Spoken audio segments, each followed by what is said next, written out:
Welcome back, everybody, to the first official episode of Tifosi Confidential. I'm here with the great Luca Dal Monte, author and former Ferrari executive.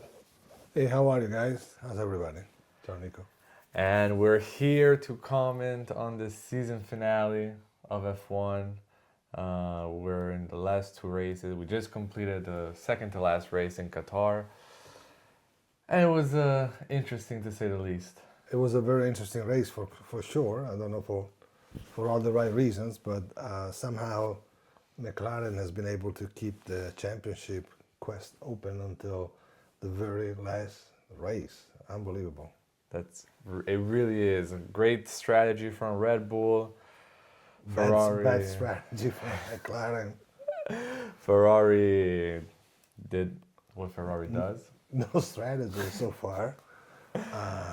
Science podium, that was good.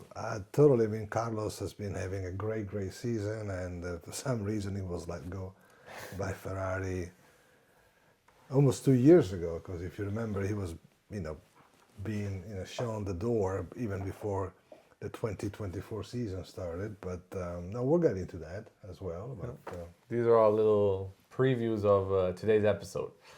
And first and foremost, I think we have to give credit where credit is due. Max. well, Max is. I mean, we know that Max is a great driver, but as I always say, you always see when a good driver is really good in those seasons where he's not supposed to win, meaning that in those seasons where he's still very competitive, and as in the case of Max this year is still up for the championship with a world title, when his cars is definitely not the best one, even though of course Red Bull was able to pick up some over the year in the course of the year. But I think that what Max did is totally extraordinary. Of course, it's been helped a lot by McLaren.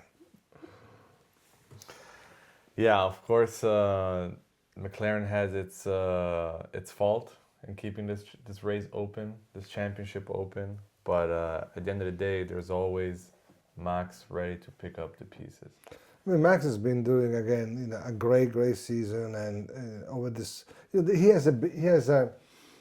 he's certainly the most talented driver today in Formula One.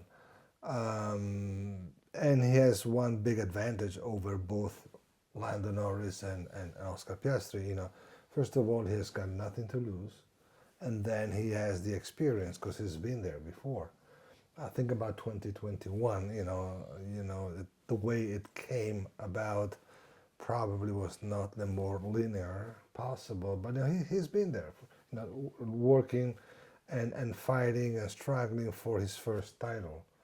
So he knows what it's all about, whereas the two McLaren drivers do not know. And with some help from the team, I think this definitely showed over this past weekend. Yeah, and a very important aspect of all this is the pressure and handling that pressure. As you said, Max has already been there, and he already won a world championship.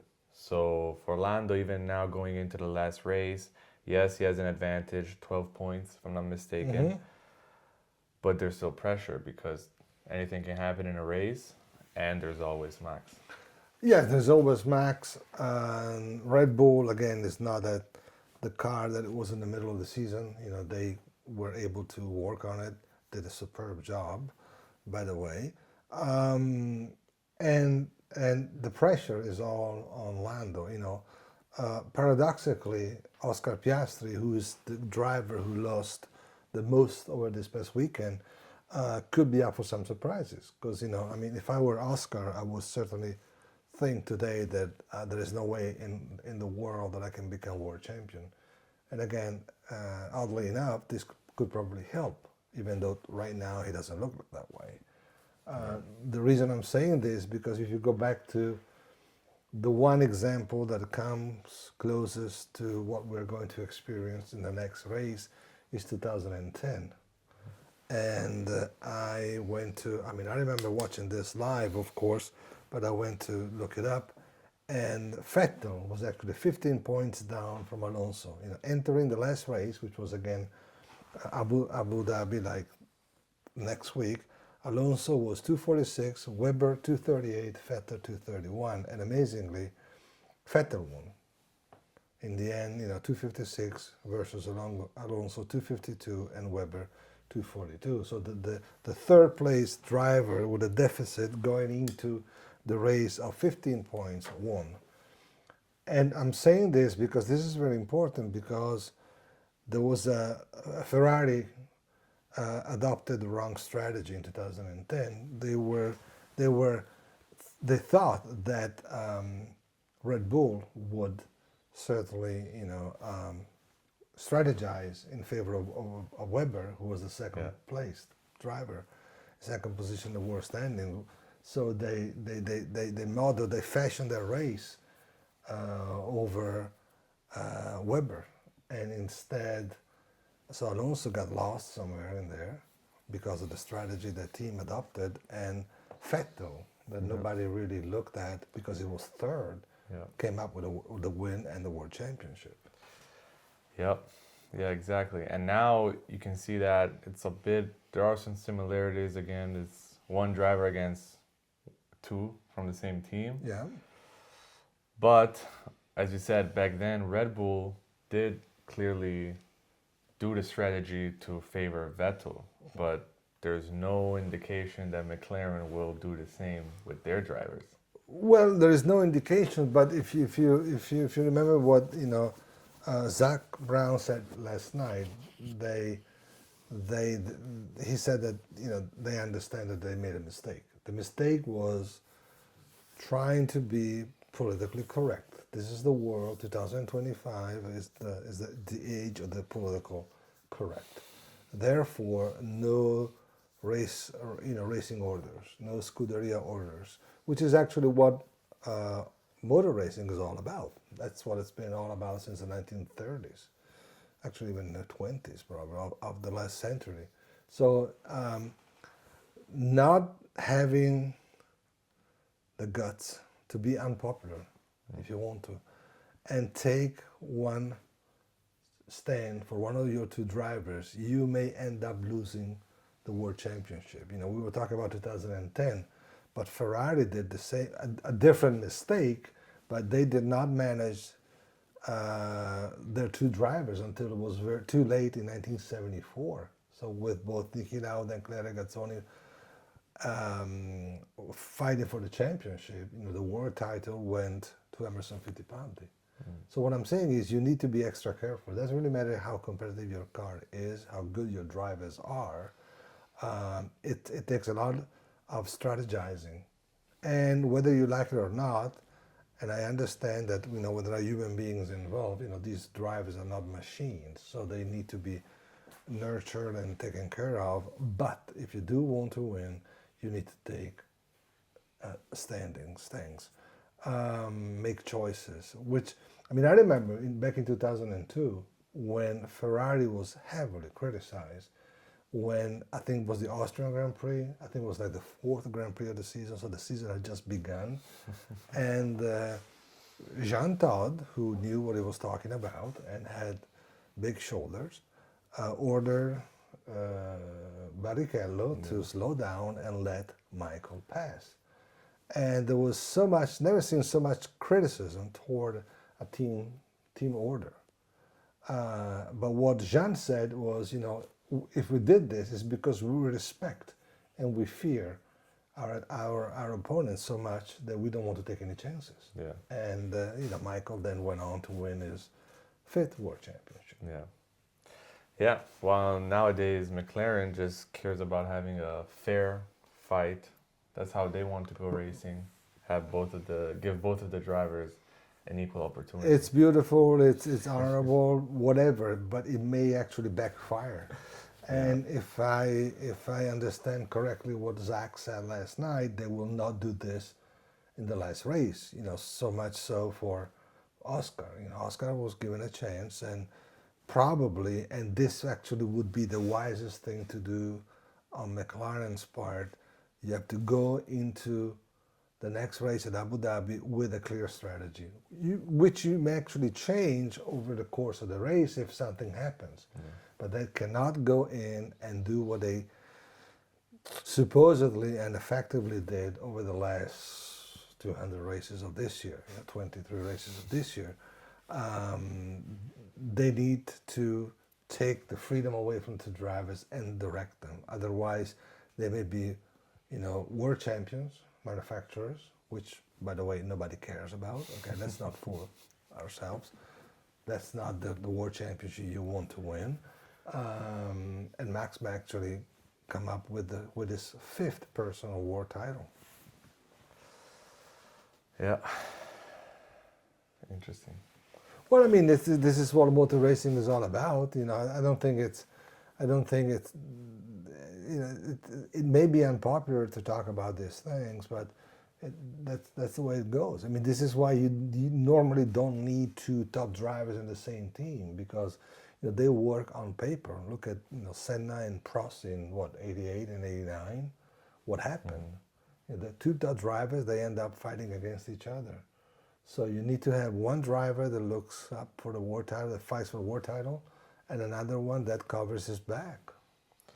But as a team principal in McLaren, do you think that they, hypothetically, because you're not still, maybe one day, Yeah. but how can you ask Oscar in this case, I'm assuming, to Well, let it go? Oscar is an employee of McLaren, a very well paid one, of course, and he deserves to be, of course. But what I'm saying is, there was one thing one of the big lies that came out from Enzo Ferrari's Ferrari was that Ferrari, let the drivers do whatever they wanted, which, by the way, was not true, because whenever they did this, it did backfire. As I said, 1974. On the contrary, 1975. The hierarchy was very clear. But what I'm saying is, this wonderful thing that Enzo Ferrari himself would say, he said, we don't give team orders. We just remind the drivers about their own, sense of responsibility. Mm-hmm. And what Enzo Ferrari used to say was like, we want to remind the drivers that they are the tip of the iceberg.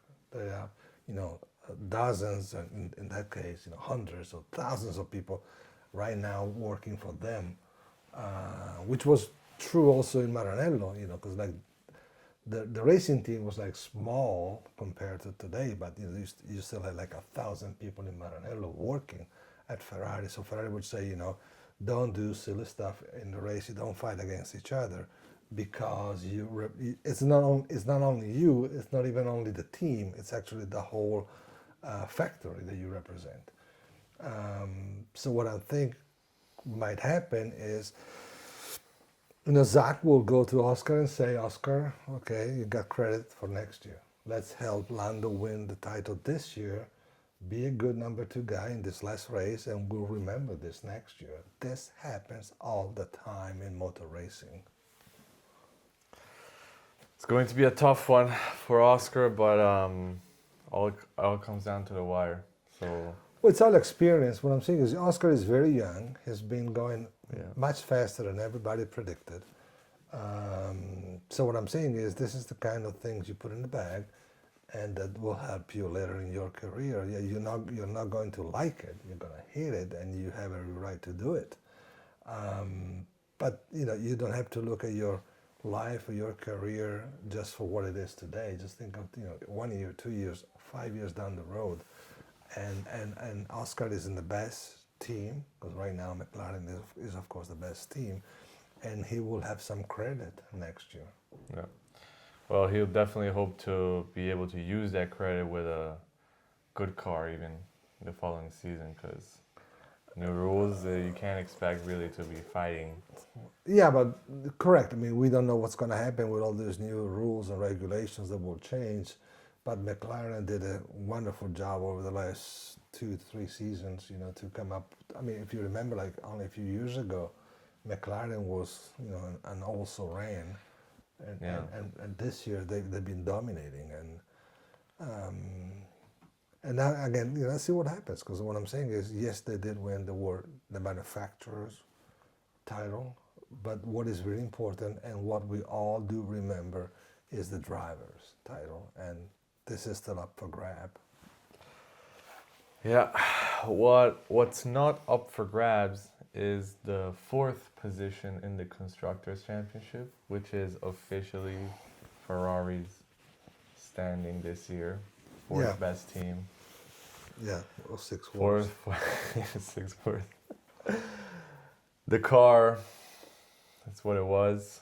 Last race now in Abu Dhabi, and then Lewis can finally go on a deserved vacation, I would say. Well, I think Lewis is going to look for this, winter break. He's going to look forward to this because I think he has a few questions to ask himself.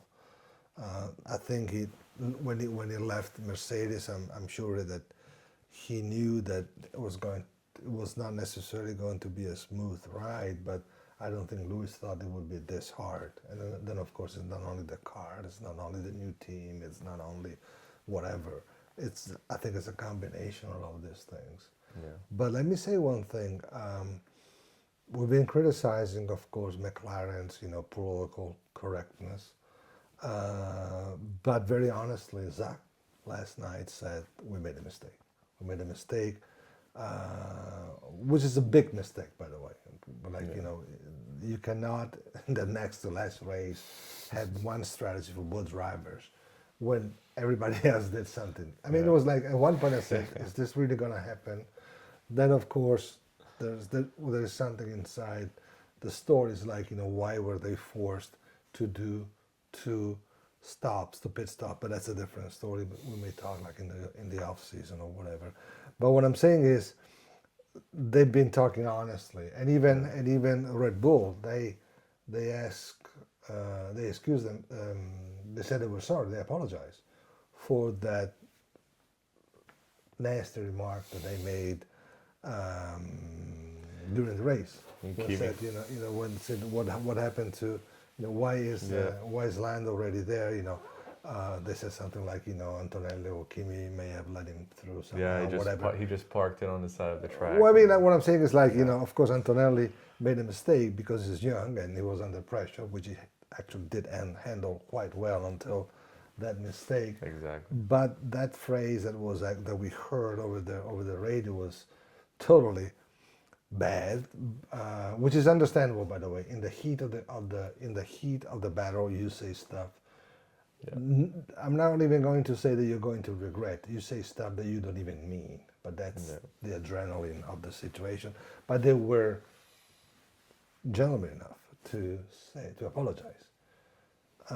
What we have been seeing on the Ferrari side is it's always somebody else's fault. If I understand correctly, they blame the tire pressure, which, by the way, makes me really twice upset because there's an Italian team, there's an Italian tire manufacturer. They speak the same language. How can Pirelli be a problem for Ferrari of all teams? Yeah. But what I'm saying is, you need to identify what's wrong before you move on. And which, by the way, brings me to the next subject within Ferrari, which is the remarks by the president of Ferrari and of Fiat 2 weeks ago, when he actually blamed the drivers. If you look at what Charles did in qualifying, 360 spins. In other days, he could have killed himself doing this. If the guardrails had been closer to the track, if the car, and he had hit the guardrails with cars different from today's, he could have hurt himself, and he was going well beyond the limit. So how can you blame the Ferrari drivers for not trying? Okay, yes, Lewis is having not his best season, but you need to understand this. But Charles has been trying all season long for the last 5 years to do all that he can, and he does not deserve to be criticized this way. Yeah. By people who know nothing about motor racing. Yes, I completely agree, and like we've seen the consistency that Charles has in qualifying, in racing. He's always a bit outperforming the Ferrari that they give him. And that's been a constant these years. Even at the beginning of the new era when we thought in Maranello they had a good car with the 1-2 win in Bahrain 2022. And then obviously the Red Bull dominance that came after that. Charles was always there. Always a possible race win contender, pole position was always in the mix. So Charles is obviously doing a fantastic job at what he has, but as you said with Lewis, this hasn't been the best season so far. I mean, like, of course, everybody is disappointed by what Lewis did or actually did not do this year. I think it's very inexplicable what happened. Probably even Lewis does not know exactly what happened. But unless something dramatic happens, like he retires, which I don't think he will do, Lewis has the potential, has the will, has the determination, has to come back and if the Ferrari, if the new rules will be interpreted in the best possible way at Ferrari, and Ferrari is a very competitive car next year, maybe Lewis suddenly will, give back the magic that has been, spreading around since 2007. Yeah. Yeah, well, that's one thing that's I think can be a positive note to take into next year is that Lewis, who we know needs to have everything around him at 100% to be the best that he can be on track. At least he has 1 full year in Italy, in Maranello, getting used to everything around him, the team culture, the Italian culture, that's all been completely different from what he was used to all those years in the United Kingdom. He was always there in the UK, English speaking, so maybe there's also little things like that. Yeah, no, I see what you're saying, but what I'm saying is like, it's Ferrari gives you a lot of pressure, which is probably the one thing that he's able to handle. I mean, he won 7 world titles, and he's been doing this for the last nearly 20 years. He's 40. He'll be 41 in a few weeks. So what I'm saying is like. The most demanding thing at Maranello, which is pressure, I think is the one thing that he was able to handle. And Ferrari is actually a very easy team, the racing team, because everybody's there for you. Everybody is so determined and committed and devoted to giving you the best possible car. And of course, Vasseur is, he's been doing this all of his life, so he knows exactly what we're talking about, and all the mechanics and all the engineers. So what I'm saying is like, I don't really buy it when people say, he had a hard time to adjust to Mamma Rosella's Tortellini. See what I'm saying? Like, it's so easy. If you're a Ferrari driver, Maranello and Fiorano, and I was mentioning the Montana restaurant, they really, you become immediately one of their own. Mm-hmm. I don't know what happened to. I mean, you're right when you're saying he needs to be the one driver that everybody looks at, and this was clearly impossible because Charles has been at Ferrari for the last 5 years, 6 years. So what I'm saying is like, you were not like the one. Still, you're 40 years old. You could have retired. You decide to come to Maranello because Ferrari is Ferrari. And so what I'm saying is there's probably something else that didn't click. But given his experience, given his talent, given his mind, if this thing clicks again, he could be like a damn fast driver next year. Yep, still chasing the number 8 title, and he could do it in a Ferrari. So let's hope we'll see some interesting racing and developments next year. But he's definitely got another year in the contract. Who knows where he goes in 2027? Who knows where a lot of drivers are going to be in 2027? Yeah, we still have 1 year in between, and it's gonna be interesting, of course. And there will be more teams next year. Finally, right? Right, Cadillac coming in, Audi Audi. replacing Sauber. It's yeah, Yeah, feels getting bigger. And we talked about Max, the McLarens, Ferrari. I think we have to mention Carlos Sainz. yeah, Great race in Qatar. P3. yeah. He came up in third place with troubles to his car at the very last what 8 laps.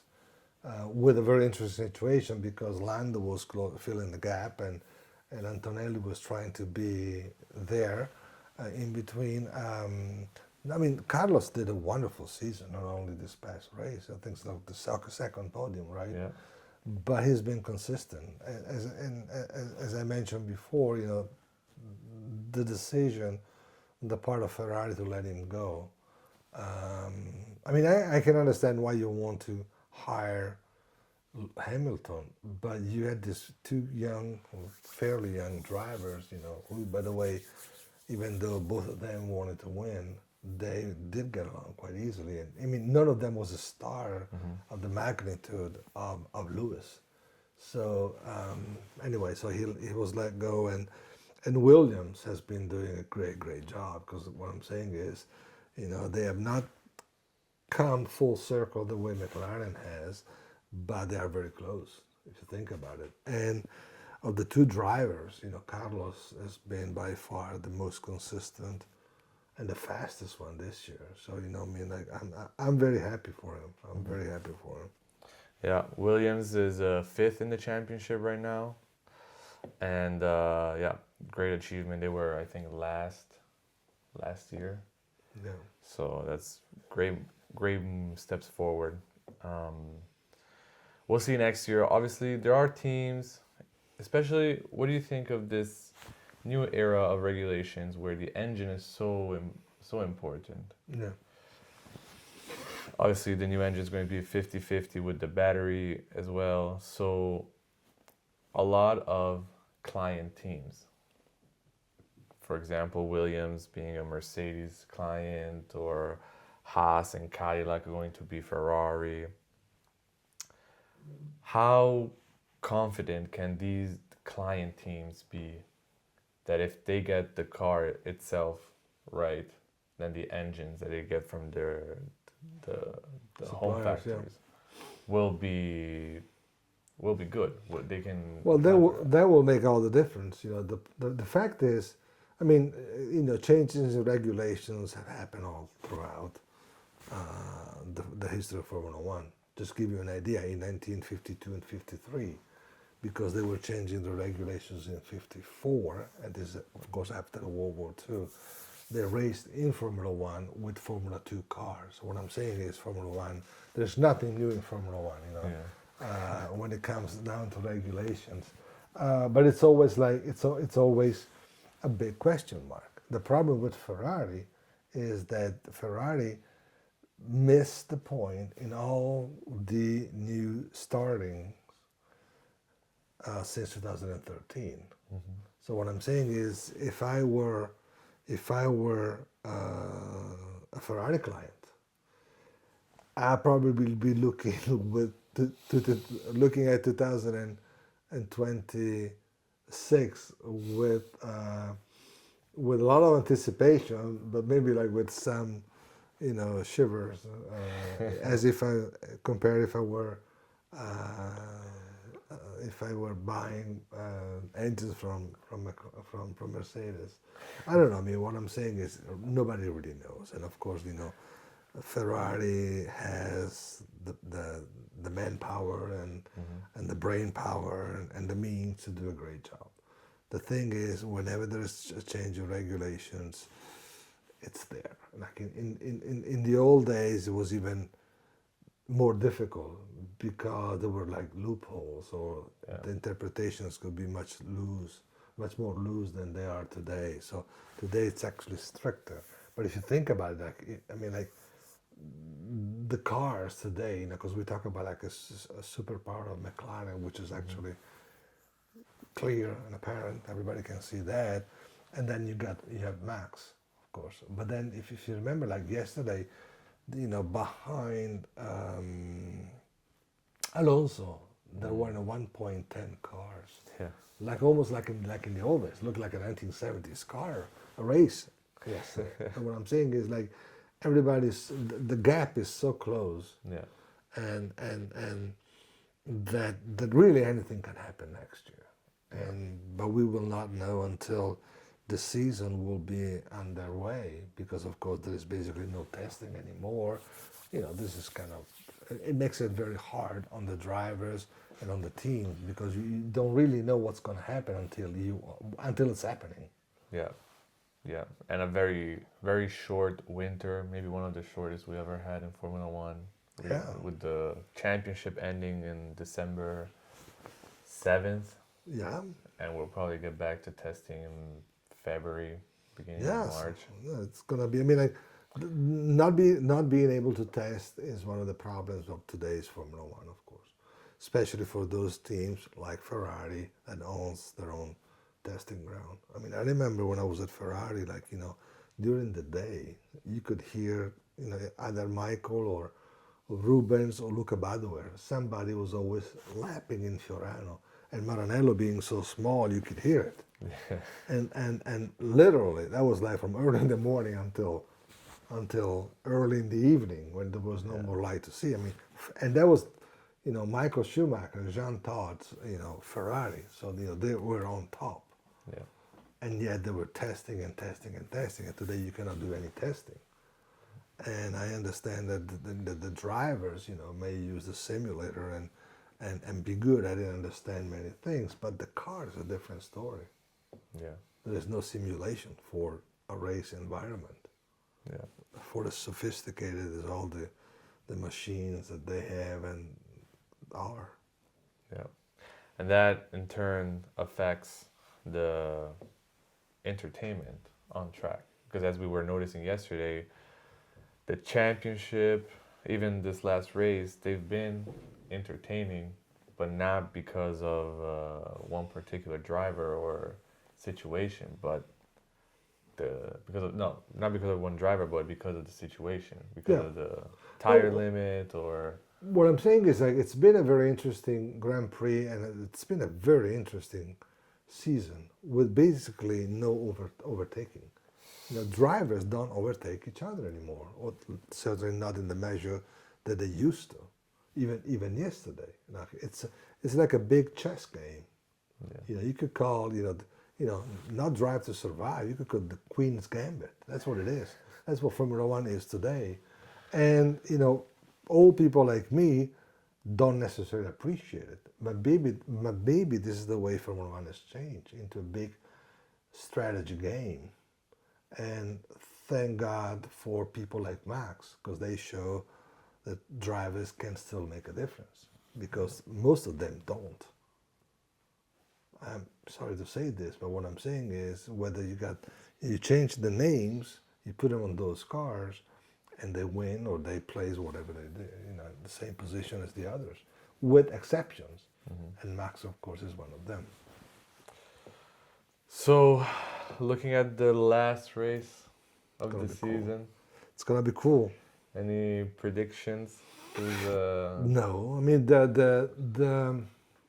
mean like what people would remember years from now would be Max becoming world champion.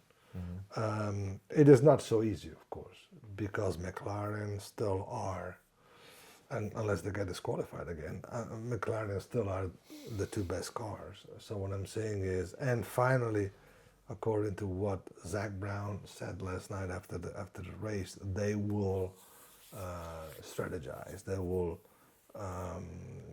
decide which driver they will protect. Yeah. Which I guess would be Lando, because following the gentleman's agreement and behavior that McLaren has had and has beautifully kept throughout the season until, including yesterday, I think it would make sense if they were to push at this point Lando and have Oscar, watch his back. Cars don't fail anymore, so That's right.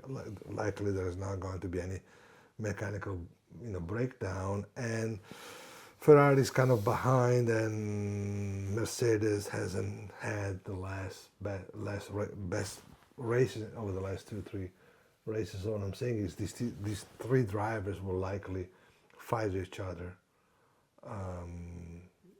next Sunday. Yep. And if Lando comes third, he's still world champion, right? Yep. Exactly. I think as long as he's on the podium, he can win. He wins the world championship. Good. So my prediction will be that, like in old times fashion, Lando and Max will hit each other, and Oscar will win. I don't think this will happen, of course. I mean, like the most likely thing to say is Lando will be a world champion. I would be happy if Max were to win the championship, and I would be amused if Oscar did. I couldn't agree more. Good. Bene, thank you for being with us, and we'll get back with you after next week's race, where we'll have the new world champion. We'll see who it will be. Thank you all. Thank you, Nico. That's it.